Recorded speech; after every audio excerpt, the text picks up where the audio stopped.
Shirley Temple Black was an American film and television actress, singer, dancer and public servant, most famous as a child star in the 1930s. As an adult, she entered politics and became a diplomat, serving as United States ambassador to Ghana and later to Czechoslovakia, and as Chief of Protocol of the United States. Temple began her film career in 1932 at the age of 3.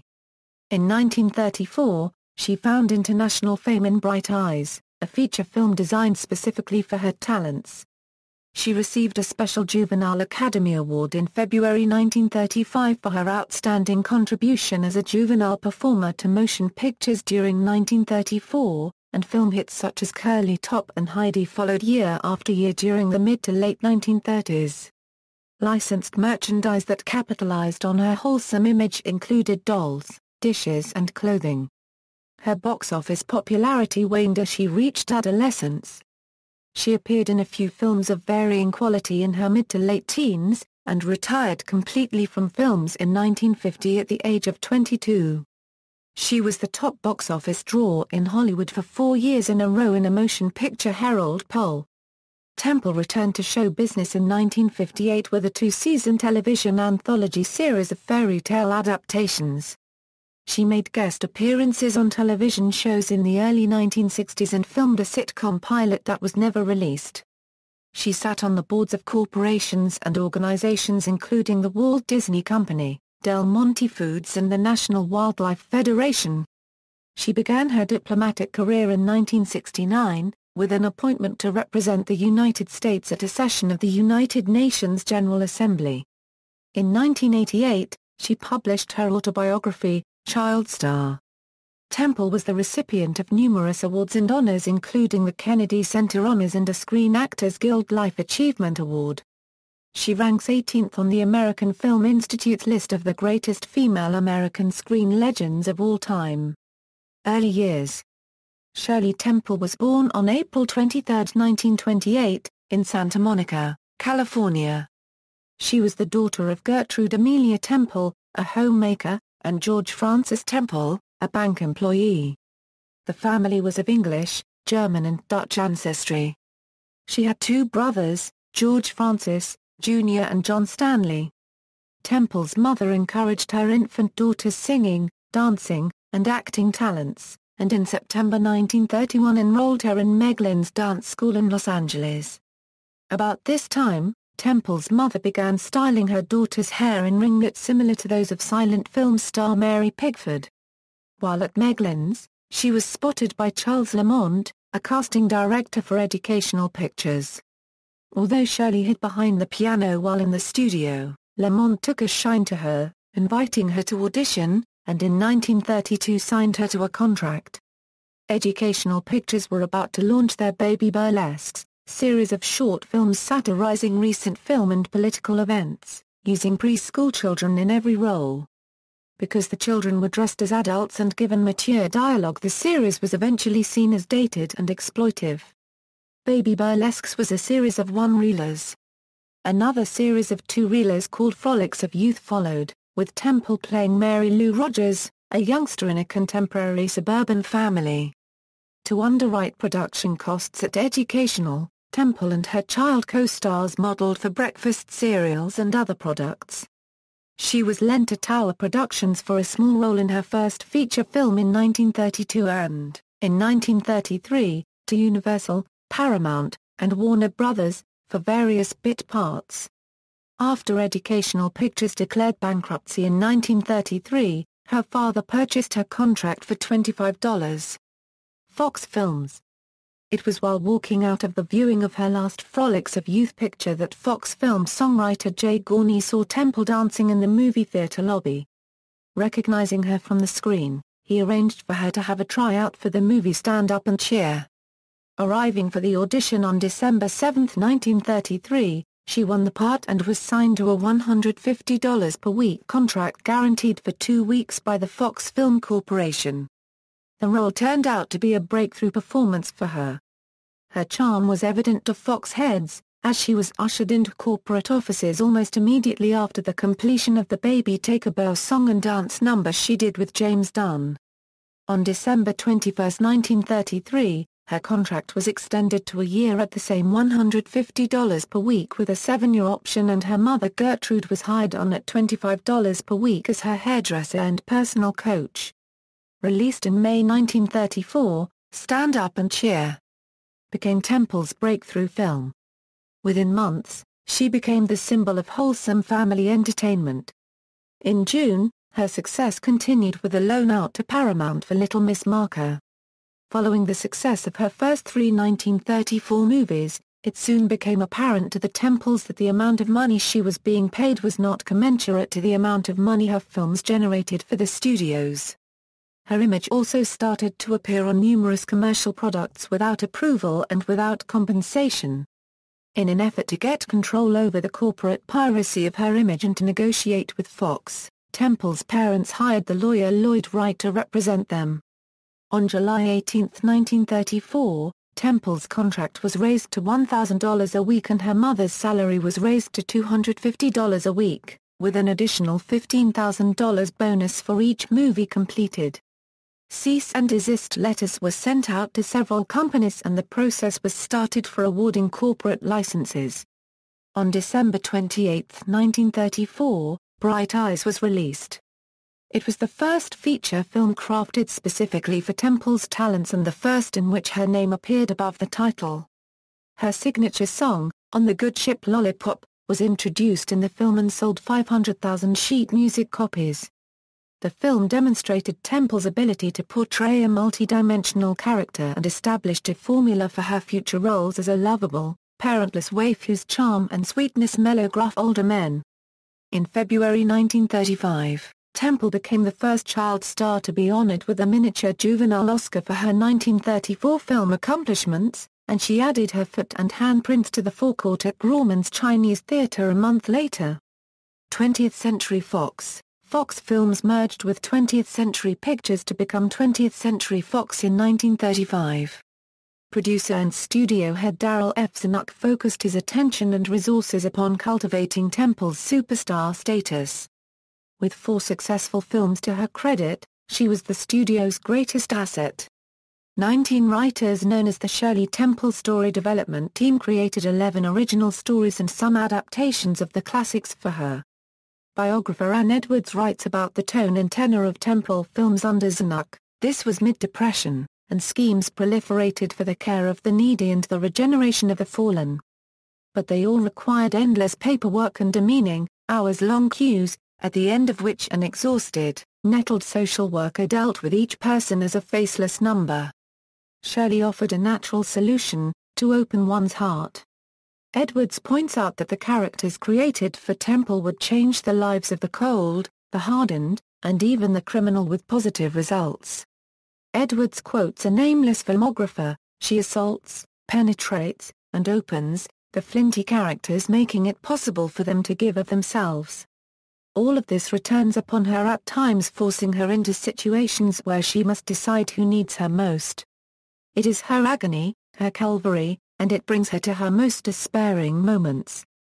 Shirley's capacity for love was indiscriminate, extending to pinched misers or to common hobos. It was a social, even a political, force on a par with democracy or the Constitution.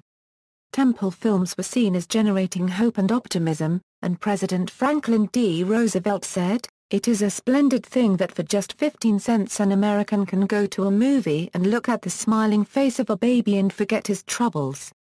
Most films Temple starred in were cheaply made at $200,000 or $300,000 per picture and were comedy dramas with songs and dances added, sentimental and melodramatic situations aplenty, and little in the way of production values. Her film titles are a clue to the way she was marketed: a Euro curly top and dimples, and her little pictures such as The Little Colonel and The Littlest Rebel. Temple often played a fixer-upper, a precocious Cupid, or the good fairy in these films, reuniting her estranged parents or smoothing out the wrinkles in the romances of young couples. She was very often motherless, sometimes fatherless, and sometimes an orphan confined to a dreary asylum. Elements of the traditional fairy tale were woven into her films, wholesome goodness triumphing over meanness and evil, for example, or wealth over poverty, marriage over divorce, or a booming economy over a depressed one. As Temple matured into a pre-adolescent, the formula was altered slightly to encourage her naturalness, nor to copyright, and tomboyishness to come forth and shine, while her infant innocence, which had served her well at 6 but was inappropriate for her tweens, was toned down. 1935 Euro 1937, in the contract they signed in July 1934, Temple's parents agreed to 4 films a year from their daughter. A succession of films followed: The Little Colonel, Our Little Girl, Curly Top, and The Littlest Rebel in 1935. Curly Top and The Littlest Rebel were named to Variety's list of top box office draws for 1935. In 1936, Captain January, Poor Little Rich Girl, Dimples, and Stowaway were released. Curly Top was Temple's last film before the merger of 20th Century and Fox. Based on Temple's many screen successes, Zanuck increased budgets and production values for her films. By the end of 1935, Temple's salary was raised to $2,500 a week. In 1937, John Ford was hired to direct the sepia-toned Wee Willie Winkie, and an A-list cast was signed that included Victor McLaglen, C. Aubrey Smith and Cesar Romero. Elaborate sets were built at the famed Iverson Movie Ranch in Chatsworth, California, for the production, with a rock feature at the heavily filmed location ranch eventually being named in honor of Temple and becoming known as Shirley Temple Rock. The film was a critical and commercial hit, but British writer and critic Graham Greene muddied the waters in October 1937 when he wrote in a British magazine that Temple was a complete tootsie, and accused her of being too nubile for a 9-year-old. Her ad Mercer middle-aged men and clergymen respond to her dubious coquetry, to the sight of her well-shaped and desirable little body, packed with enormous vitality, only because the safety curtain of story and dialogue drops between their intelligence and their desire. Temple and 20th Century Fox sued for libel and won. The settlement remained in trust for Temple in an English bank until she turned 21, when it was donated to charity and used to build a youth centre in England. The only other Temple film released in 1937 was Heidi. Midway through the shooting of the movie, the dream sequence was added into the script. There were reports that Temple was behind the dreams sequence and that she was enthusiastically pushing for it, but in her autobiography she vehemently denied this. Her contract gave neither her or her parents any creative control over the movies she was in. She saw this as the collapse of any serious attempt by the studio to build upon the dramatic role from the previous movie Wee Willie Winkie. 1938 Euro 1940. The Independent Theatre Owners Association paid for an advertisement in The Hollywood Reporter in May 1938 that included Temple on a list of actors who deserved their salaries, while others, such as Katharine Hepburn and Joan Crawford, were described as, whose box office draw is nil. That year Rebecca of Sunnybrook Farm, Little Miss Broadway and Just Around the Corner were released. The latter two were panned by the critics, and Corner was the first Temple film to show a slump in ticket sales. The following year, Zanuck secured the rights to the children's novel, A Little Princess, believing the book would be an ideal vehicle for Temple. He budgeted the film at $1.5 million and chose it to be her first Technicolor feature. The Little Princess was a 1939 critical and commercial success, with Temple's acting at its peak. Convinced Temple would successfully move from child star to teenage actress, Zanuck declined a substantial offer from MGM to star Temple as Dorothy in The Wizard of Oz and cast her instead in Susanna of the Mounties, her last money-maker for 20th Century Fox. The film was successful, but because she made only 2 films in 1939 instead of the usual 3 or 4, Temple dropped from number 1 box office favorite in 1938 to number 5 in 1939. In 1939, Temple was the subject of the Salvador Dali painting Shirley Temple, the youngest, most sacred monster of the cinema in her time, and she was animated and was with Donald Duck in The Autograph Hound. In 1940, Temple starred in 2 consecutive flops at 20th Century Fox, The Bluebird and Young People. Temple's parents bought up the remainder of her contract and sent her at the age of 12 to Westlake School for Girls, an exclusive country day school in Los Angeles. At the studio, Temple's bungalow was renovated, all traces of her tenure expunged, and the building reassigned as an office complex. Last films and retirement. Within a year of her departure from 20th Century Fox, MGM signed Temple for her comeback, and made plans to team her with Judy Garland and Mickey Rooney for the Andy Hardy series. The idea was quickly abandoned, with MGM teaming Temple with Garland and Rooney for the musical Babes on Broadway. Fearing that either Garland or Rooney could easily upstage Temple, MGM replaced her with Virginia Idler. As a result, Temple's only film for Metro became Kathleen in 1941, a story about an unhappy teenager. The film was not a success and her MGM contract was cancelled after mutual consent. Miss Annie Rooney followed for United Artists in 1942, but it too was unsuccessful. The actress retired for almost 2 years from films, throwing herself into school life and activities. In 1944, David O. Selznick signed Temple to a personal 4-year contract. She appeared in 2 wartime hits for him, Since You Went Away and I'll Be Seeing You. Selznick however became involved with Jennifer Jones and lost interest in developing Temple's career. She was loaned to other studios with Kiss and Tell, The Bachelor and The Bobby Soxer, and Fort Apache being her few good films at the time. According to biographer Robert Windieler, her 1947 Euro 49 films neither made nor lost money, but had a cheapy look about them and indifferent performances from her. Selznick suggested she move abroad, gain maturity as an actress, and even change her name. She had been typecast, he warned her, and her career was in perilous straits. After auditioning for and losing the role of Peter Pan on the Broadway stage in August 1950, Temple took stock, admitted her recent movies had been poor fare, and announced her official retirement from films on December 16, 1950. Temple-related merchandise and endorsements.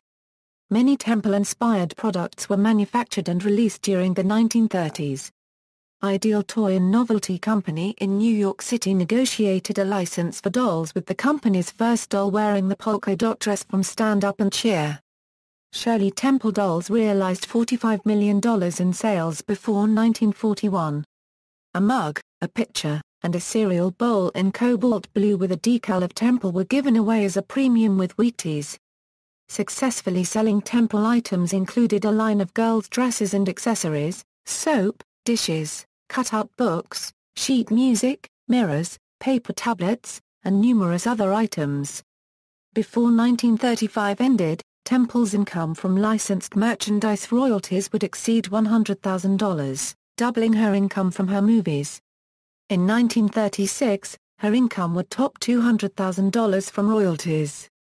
She endorsed Postal Telegraph, Sperry Drifted Snowflower, the Gran Ideal Radio, Quaker Puffed Wheat, General Electric and Packard automobiles.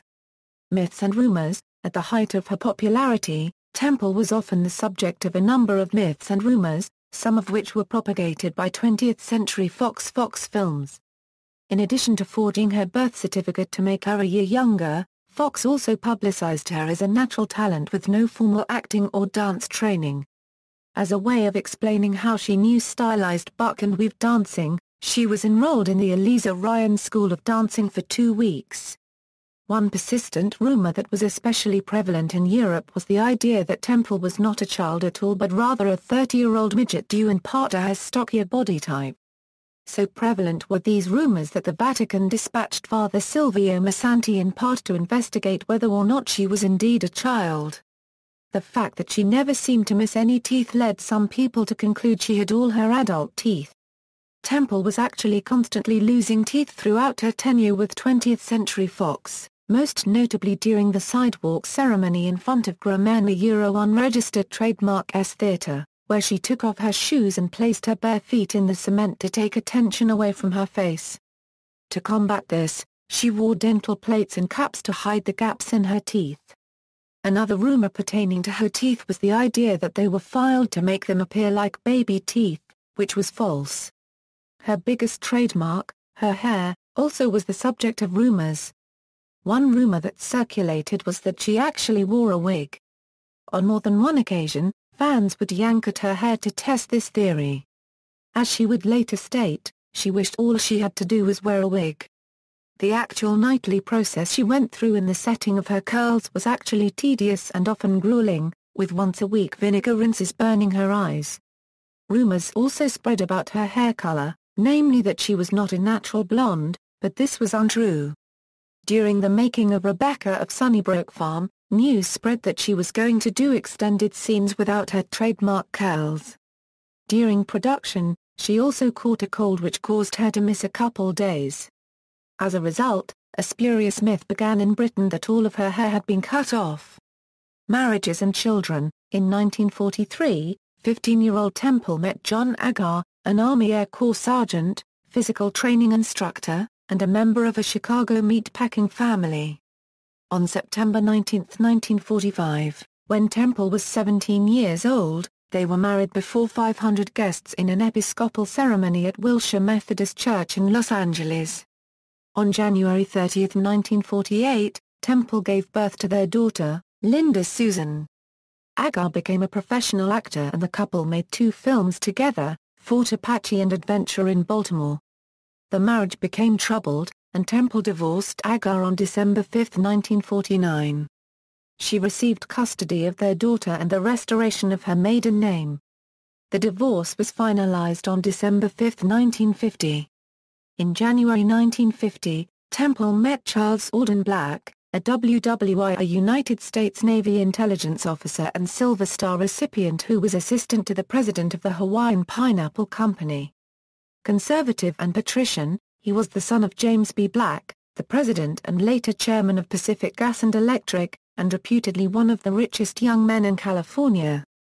Temple and Black were married in his parents' Del Monte, California, home on December 16, 1950, before a small assembly of family and friends. The family relocated to Washington, D.C., when Black was recalled to the Navy at the outbreak of the Korean War.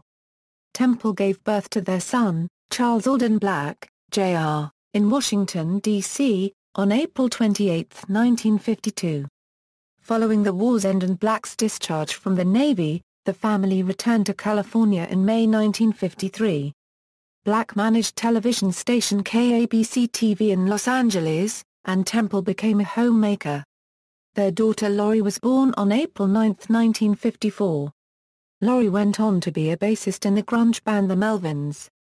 In September 1954, Charles Esser became Director of Business Operations for the Stanford Research Institute and the family moved to Atherton, California. The couple remained married for 54 years until his death on August 4, 2005, at home in Woodside of complications from a bone marrow disease.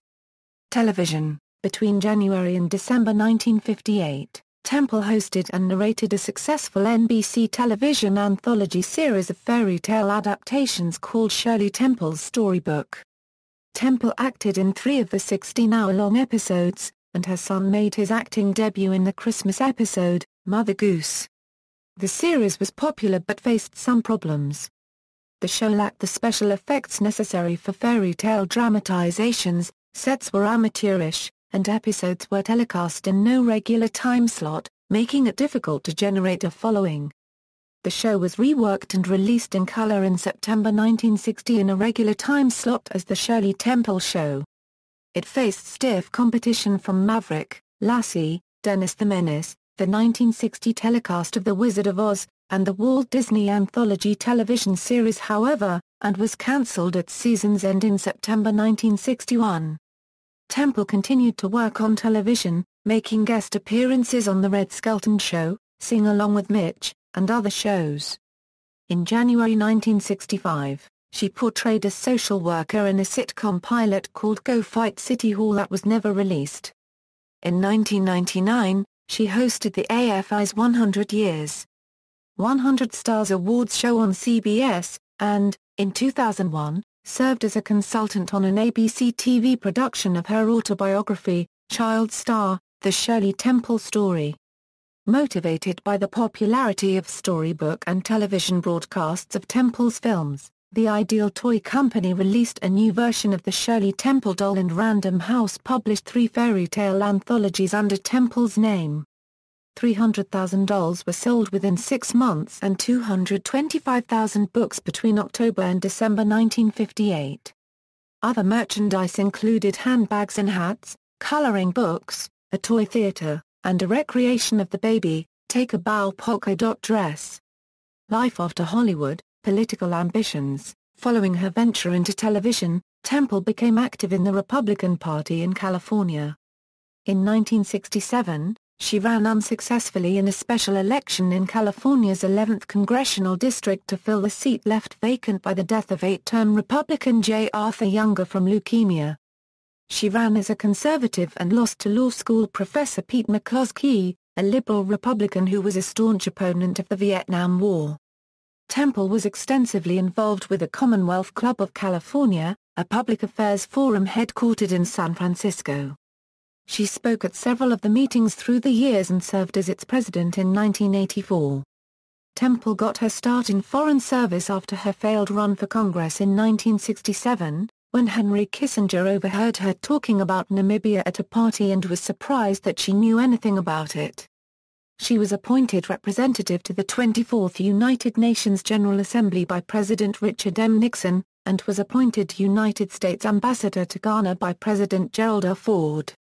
She was appointed first female Chief of Protocol of the United States, and was in charge of arrangements for President Jimmy Carter's inauguration and inaugural ball.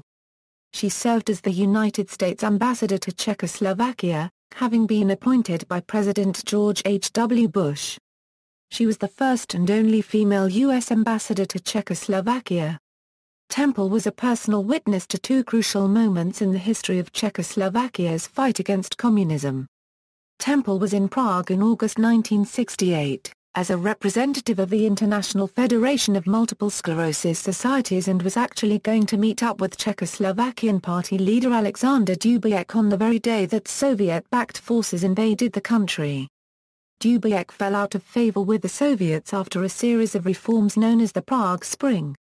Temple, who was stranded at a hotel as the tanks rolled in, sought refuge on the roof of the hotel. It was from here she saw an unarmed woman on the street gunned down by Soviet forces, a sight which stayed with her for the rest of her life. Later, after she became ambassador to Czechoslovakia, she was present during the Velvet Revolution, which brought about the end of communism in Czechoslovakia. Temple played a critical role in hastening the end of the communist regime by openly sympathizing with anti-communist dissidents and later establishing formal diplomatic relations with the newly elected government led by Václav Havel. She took the unusual step of personally accompanying Havel on his first official visit to Washington, riding along on the same plane. Breast cancer. In 1972, Temple was diagnosed with breast cancer. The tumor was removed and a modified radical mastectomy performed. Following the operation, she announced it to the world via radio, television, and a February 1973 article for the magazine McCall's. In doing so, she became one of the first prominent women to speak openly about breast cancer. Corporation commitments. Temple served on numerous boards of directors of large enterprises and organizations including the Walt Disney Company, Del Monte, Bank of America, the Bank of California, Banco Tri-State, Fireman's Fund Insurance, the United States Commission for UNESCO, the United Nations Association and the National Wildlife Federation. Death. Shirley Temple died on February 10, 2014, at the age of 85. She was at her home in Woodside, California, surrounded by family and caregivers. Her family stated only that she died of natural causes. The specific cause, according to her death certificate released on March 3, 2014, was chronic obstructive pulmonary disease. A lifelong smoker, she avoided revealing her habit in public to avoid setting a bad example for her fans. She is survived by her 3 children, as well as a granddaughter and 2 great-grandchildren. Awards and honors. Temple was the recipient of many awards and honors including a special Juvenile Academy Award, the Life Achievement Award from the American Center of Films for Children, the National Board of Review Career Achievement Award, Kennedy Center Honors, and the Screen Actors Guild Life Achievement Award. On September 11, 2002, a life-size bronze statue of the child Temple by sculptor Nigel Binns was erected on the Fox studio lot. On March 14, 1935, Temple left her footprints and handprints in the wet cement at the forecourt of Grauman's Chinese Theatre in Hollywood. She was the Grand Marshal of the New Year's Day Rose Parade in Pasadena, California 3 times in 1939, 1989, and 1999. On February 8, 1960, she received a star on the Hollywood Walk of Fame for her work in films. Filmography. See also: List of oldest and youngest Academy Award winners and nominees, On the Good Ship Lollipop, references, notes. Footnotes. Works cited. Bibliography. External links, official website, Shirley Temple's website, Shirley Temple at the Internet Movie Database, Shirley Temple at the TCM Movie Database, photographs of Shirley Temple Rock at the Iverson Movie Ranch, Wee Willie Winkie at the Iverson Movie Ranch, Iverson Movie Ranch, history, vintage photos.